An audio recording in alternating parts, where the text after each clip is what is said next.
হাই viewers, মই Prosenjit local cooking কিচেনলৈ স্বাগতম জনাইছোঁ। আজি মই বনাব ওলাইছোঁ বুটৰ দালি। আহক চাওঁ কি কি উপকৰণ লাগে বুটৰ দালি বনাবলৈ।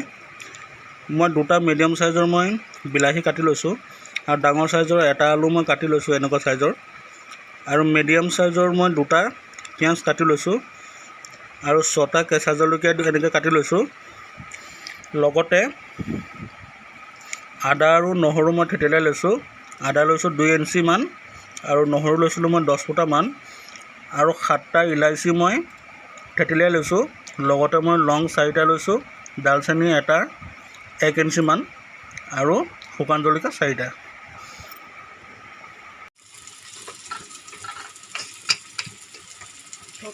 মই বুটৰ দালি এপোৱা লৈছিলোঁ। মই প্ৰেছাৰ কুকাৰত মই সিজাই লৈছোঁ, 2টা চিটি মাৰিছোঁ।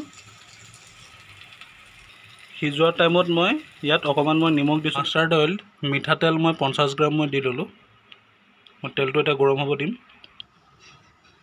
ফাৰ্ষ্ট টাইম মই শুকান জলকীয়া মই দিম, তাৰপিছত থেতেলি ৰখা ইলাইচি আৰু দালচেনি লং দি দিম। তেজপাত মই এটা দিছোঁ। থেতেলিয়াই ৰখা মই আদা আৰু নহৰুটো দি দিছোঁ। এতিয়া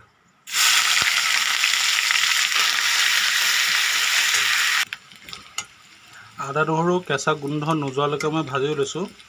মোৰ ভাজা হৈ গ'ল। এতিয়া মই কাটি ৰখা পিঁয়াজখিনি দি দিম।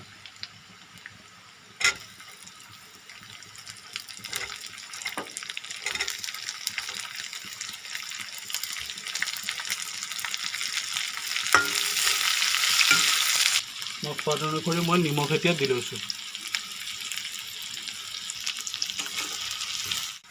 মোৰ পিঁয়াজ ভাজা হৈ গ'ল। এতিয়া মই কাটি ৰখা বিলাহীখিনি দি দিম।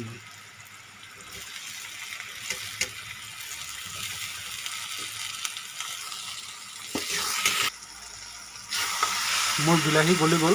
এতিয়া মই আলু আৰু কেঁচা জলকীয়া দি দিম কাটি ৰখা।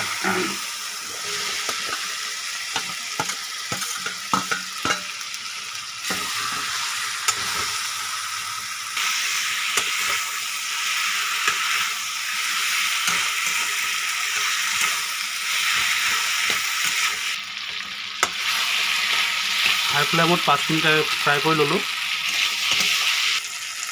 জলকীয়া গুড়ি 1 চামুচ দিম, ৰেড চিলি পাউডাৰ, জিৰা গুড়ি 2 চামুচ দিছোঁ, ধনিয়া গুড়ি 1 চামুচ দিছোঁ, হালধি মই 1 চামুচ মই দিছোঁ। এতিয়া মই 5 মিনিট হাই ফ্লেমত মই পূৰা ফ্ৰাই কৰি ল'ম।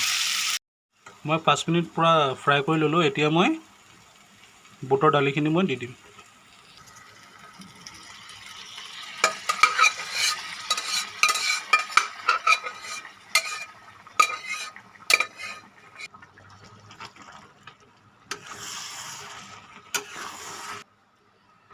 বুটৰ দালিখিনি দি মই লৰাই লৈছোঁ। এতিয়া মই আৰু 1 কাপ মই পানী এড কৰিম। পানী এড কৰি আপোনাৰ মই 5 মিনিটমান পূৰা হাই ফ্লেমত মই হ'ব দিম।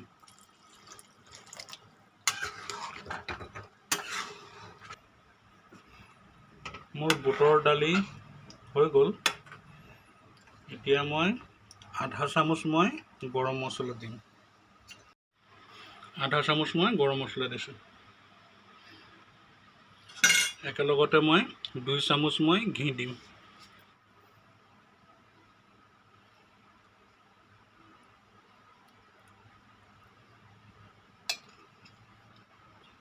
এতিয়া মই ভালকৈ লৰাই ল'ম।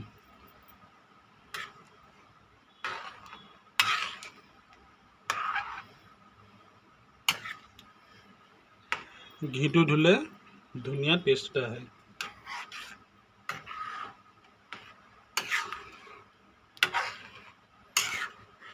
মোৰ ৰেচিপিটো যদি ভাল পাইছে লাইক কমেণ্ট কৰিবলৈ একদম নাপাহৰিব, আৰু আপোনালোকৰ ওচৰত এনেকুৱা বিভিন্ন ধৰণৰ ৰেচিপি মই লৈ আহি থাকিম। ধন্যবাদ।